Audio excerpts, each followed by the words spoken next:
2017. Hey, Memberinos. Hey, Memberinos. We're checking in with you from London in the UK on the river of Fulham. The River Thames. The River Thames? Oh. She's been extra annoying today, everywhere we've gone. Hello, friends. So, we had a great night last night. We went to Fulham. It was amazing. It was a home game and we were versing Brentford, which is a derby. Do you want to explain a derby for anyone at home? Two teams with a rivalry, usually because they're close together. And Brentford apparently is their big rivals. No. Oh. The way it works is, we're not really. Brentford hate us for a long time. We don't really care about them, and now they're in the Premier League and they like chirp a lot and talk a lot. Right. And then we're like, okay, we'll beat you then. So it got to the 24th minute and they scored the first goal, so it was 1-0. And then we played the rest of the game like not getting any like goals, like kind of not really, sometimes even getting close, even though we had like 20 shots. It didn't feel like any, like 20, until like the last 10 minutes, 5 minutes.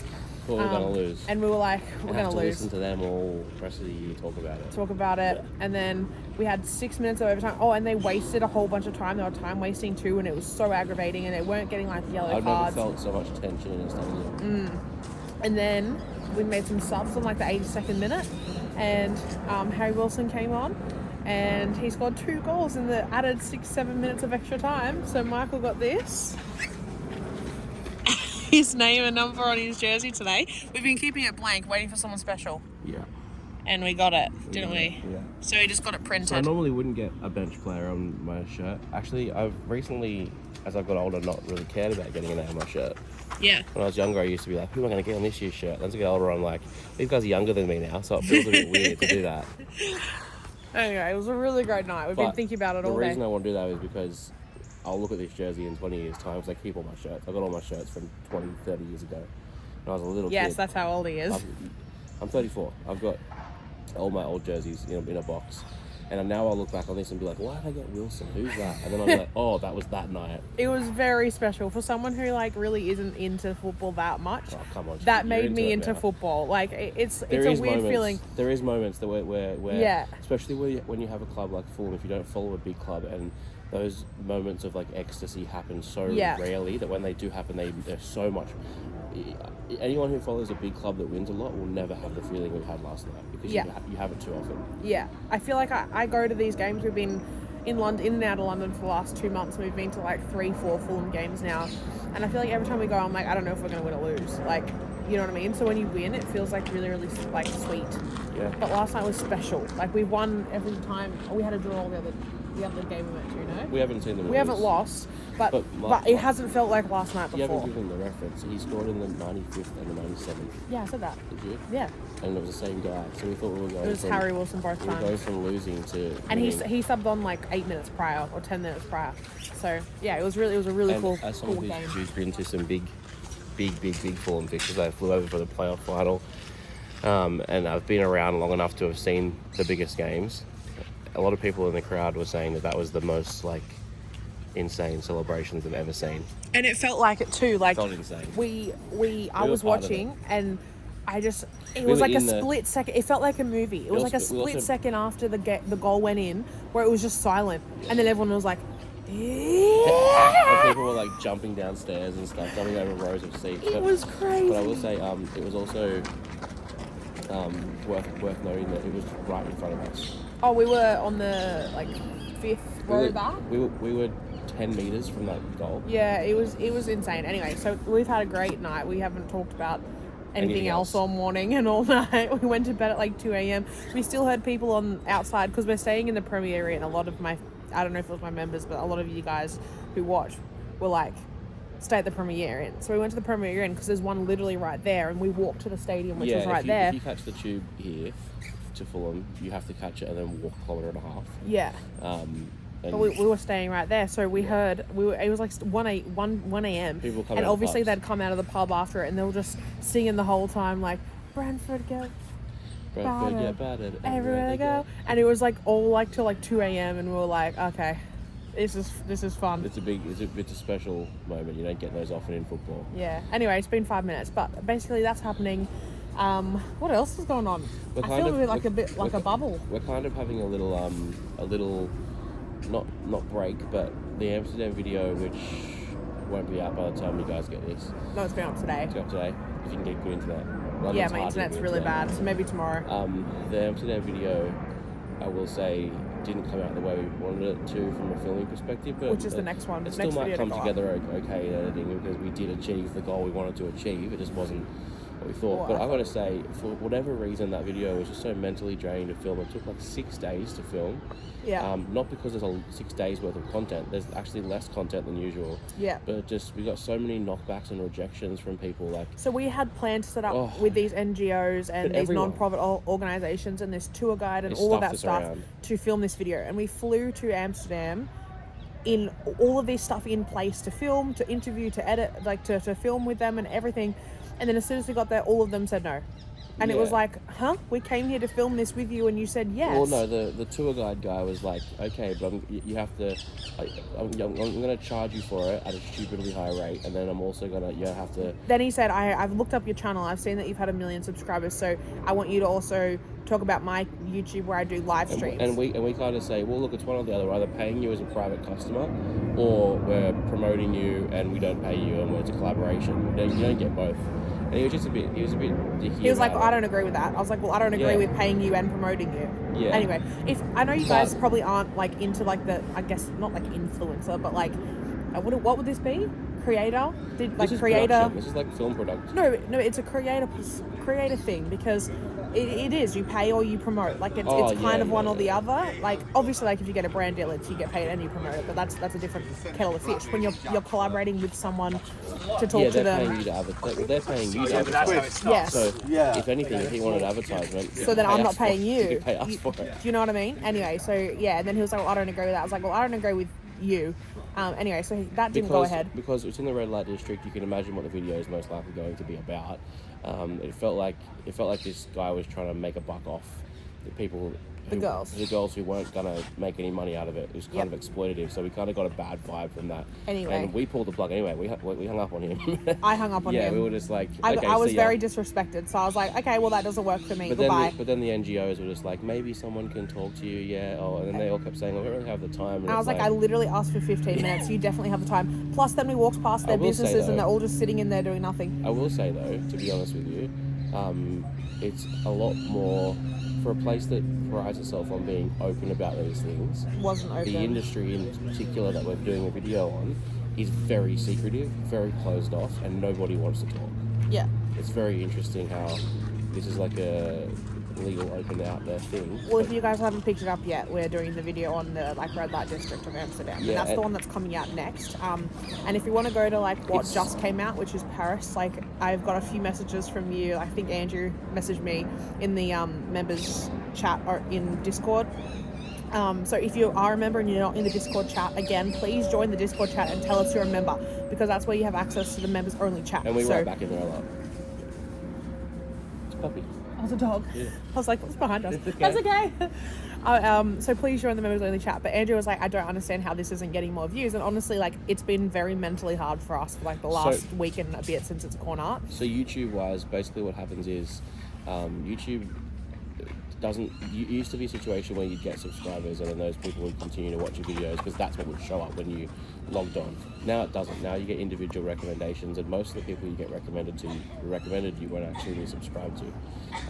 So it's not subscribe to my channel anymore. It's like watch all my videos. Which is not, and obviously the business model for YouTube is that in the past they had less creators, so they need to push those that were high quality, which means those with high subscribers. Now there's so many creators and people come onto the scene, and within 2 videos they're making professional style videos. Not so much in travel. I find in travel there's a lot of crap, to be honest. But in other industries you get people coming in and making professional style videos within 2 or 3 videos. So YouTube hasn't got an incentive to promote you anymore. They've got an incentive just to promote people being... Oh my god, don't go over. He's good. It's got an cute. incentive to... Hello? Oh, hello. Hello? Oh, hello. Oh, hello. That's okay. You don't need to be sorry. You're so fluffy. You're so fluffy. Oh, sorry, I'm gonna keep it now. Oh, I love this. You're so cute. Hello. Oh, my turn now, is it? Oh, I miss my dog. Aw. Our dog's a bit bigger than this one. Yeah, I have 4 German Shepherds. So Yeah. Yeah. We have like a big fat bull terrier. amazing. Yeah. But they're All right. all amazing. They They are. Everyone's scared of the bigger ones, but it's Yeah. actually Yeah. Chihuahuas the vicious one. Exactly. I agree. All right, go to mum. Off you go. Go on. Go on. See ya. Go on. There you go. See ya. Oh. Okay, you gotta go. Go on. Go on, buddy. Yeah. See you, mate. What a friendly dog. Oh my god, I love that. That made me so happy. And I was saying, so now new YouTube is like, YouTube's goal now is just to make you watch videos. So it's gonna just give you what it instead of showing your video to a viewer, now it shows a viewer a video they want to watch, which means they don't have to show you subscribers anymore because it thinks it knows what you want to watch better than you, and most likely it does, to be honest, because that's how algorithms work now. They're insanely good. Yeah. So as a result, we put up a video that's about Paris and specifically about the catacombs, which is not really a travel video, but it is because we're still documenting a subculture or a culture in a different country to Which ours. is pretty much like what I Pretty really much want what to we've do. always done, but because it's not my first day here, YouTube decides that people who watch my first day here aren't going to be interested in it, so it doesn't show it to you. And that's the most frustrating part, is that you get results, and the feedback on the video is insane. It reminds you of the Japanese dad video, if any of you remember that. I remember, even a lot of you guys, like Andrew and I think maybe Kyle, like a lot of you members that reply to me and be like, "This is the best video yet." Like, yeah, and I think it is too. I think it's such high and quality. Like, I will just say, like, I've reinvested all of my money basically into this channel right now. So It's a game. It's a game, and we have to unlock it. We have to figure it out. And if we want to make videos like this on the main channel. that's what I'm saying. I'm investing it to make Yes. these things, but it's not working, and it feels disheartening. But it is working. It just doesn't work straight away, I guess, and it's hard to keep going. When we say it's working and it's not working, there's so many ways to look at it. This video with 13 or 14,000 views, whatever it's on now, has made more money than many of the India videos would have made once they crossed 200k, purely based off the audience and the demographics and the way that it's watched, which is insane, right? When you think of, oh, Josie must have made so much money in India. No, like those videos barely made, $100, yeah, maybe. because the RPMs. So, but YouTube. Imagine filming for like 3 days, by the way, editing a video for another 2 or 3 days and making $100. Which is what this is.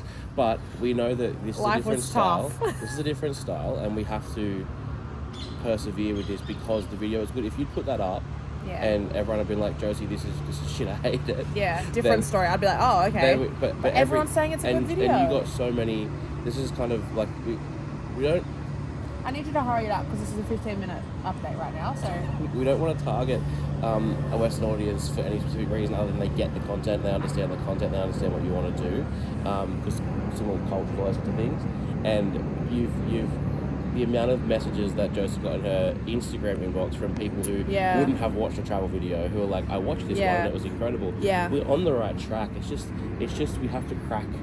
YouTube has to go, all right, time to show this to people who wouldn't be interested in Josie's other content. Yeah. Because right now it also takes previous data. So it's like Josie makes travel videos, so I'm going to show it to travel people. Yeah. And the travel people aren't interested in this style. So we just need to do 5 or 6 more of these, which means, for lack of a better term, we're eating shit for the next 6 to 8 weeks in terms of views and money. You can imagine, like, I'm sure most of you have started your own business at some point. When you're reinvesting all the money that you make from your business back into the business and not making the money, it's scary, and it feels like the biggest scary risk. You just keep looking at you.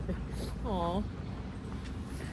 It's scary, and like I worked for 3 years to make money from YouTube, and I finally did, and now I'm not making it because I'm putting it back into the business, and it's like, You're not keeping it. and it feels scary to be like, well, I have to make like 6, 7, 10, 50 more of these to even maybe find the audience that like it, and it's so scary. But that's the goal, and that's why the second channel exists also, because we do like just chatting crap and travelling around, which is essentially what the first channel was. And we did discuss doing a little bit more things on the second channel. Like thinking about the content more, because right No, now. not thinking. I don't want to take away the essence sorry. of. I mean, actually being able to go out and travel and make a video. Yeah, rather because than just documenting our travel because days. right now we're filming the second channel whenever we're not filming the first channel. So it's kind of It's just not a like priority.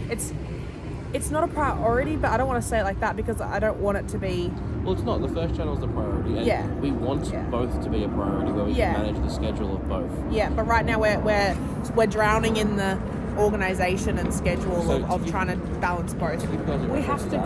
that. No, to give you guys a I can't upload this. I don't have guys a enough reference to internet that for a as well. 20-minute 4K video. We're trying to put together content on this first channel that other people do to a similar quality level with teams of 10 plus, 15 plus, and it's just us. Yeah. It is tough. We're getting there, and thank you for supporting, because like when views are low and views are high or whatever, members are always there, and it's super important. And Yeah, we so get to thanks also, you guys. we also get to Dear Diary to you guys once a week, which is our form of therapy too. So thank you for listening. But honestly, like as for an update, that's all that's really happened. We just got in London yesterday. Yeah, we watched the match. We were actually going to leave today, but I actually had my really bad back pain flare up on the way here from Belgium, and I had to go get Well, codeine. That's the second channel I was never going to know about Brussels because we didn't film it. So these We didn't guys film were- it, yeah. We went to Brussels and the vibe was off. It was horrible. My back was hurting. It was just a bad time. So I got here. I got some codeine. And now we booked an extra 2 nights in Earl's Court in London just so I can literally just lay in bed and heal my back because And then we've got about a week before we have to be in the next location. for the next videos So to film for the main channel. So decide whether we stay in London for the week or if we make our way north. And then I'd like to go to Scotland. So only- this is going up today or tomorrow. So before we've gotten to Scotland or wherever else. So if We you haven't have made any a decision yet. suggestions, Yeah. please tell us in the comments or the members chat on Discord. Anyway, I have to go because I cannot upload a fucking 20-minute video. All right, say bye. Bye. I'm not talking over 10 minutes. No, you're not. Show us your thing last time. One last time. What a cute little puppy. Don't forget about it. Okay. There they go. Okay. All right, goodbye, guys. See you in the next one.